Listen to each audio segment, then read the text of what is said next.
पण माझ्या गावामध्ये 100% नुकसान झालेलं आहे. भाई आपण इथं उभं टाकलो, आता जर तुम्ही या झाडाचा माप घेतला तर 10 फुटापासून पाणी गेलेलं आहे. त्या पिलियरला बघा ना सर, आता बघा पिलियरला पाणी कुठे गेलं आहे. आदेशाप्रमाणे काम करायचं तयार आहे. नाही मी काय म्हणतो, नाही आदेश सर नाही ते सर इथं सर ना आदेश दिला. एक मिनिट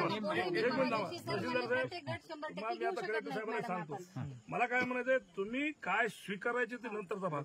यांना ऍक्च्युअली जी परिस्थिती गावामध्ये आहे ते मांडू द्या. तुम्हाला त्याच्यात अधिकार नाही काय म्हणायचं, त्यांनी मांडाव. तुम्हाला काय घ्यायचं ते मग आम्ही तुम्ही पाहून घेऊ काय घ्यायचं त्याच्यात. तुम्ही कसे घेत ना कसे करतात ते आम्ही पाहतो. पण यांचं कर्तव्य होय, यांना तुम्ही अजिबात तशा सूचना देऊ नका. यांना जे आहे तुमची परिस्थिती ते मांडा. आणि यांना काय घरातून कोणाला, तुम्हाला नाही ना, यांना नाही ना, कोणाला द्यायचं नाही ना, सरकारला घरातून द्यायचं. आम्ही टॅक्स भरतो, सर्वसामान्य लोक टॅक्स भरतात. शेतकऱ्याला सुद्धा तुम्ही जीएसटी लावलेली आहे. काय फुकट काय कोणाला सोडायला का तुम्ही? आम्ही आमच्या हक्काचं मागायलो का भीक मागण झालं, कोणतं काय मागण झालं. त्यामुळे याने याचं काम करू द्या आणि यांना बिलकुल तुम्ही असं या सूचना आताच्या आता काढा. मी कलेक्टर साहेब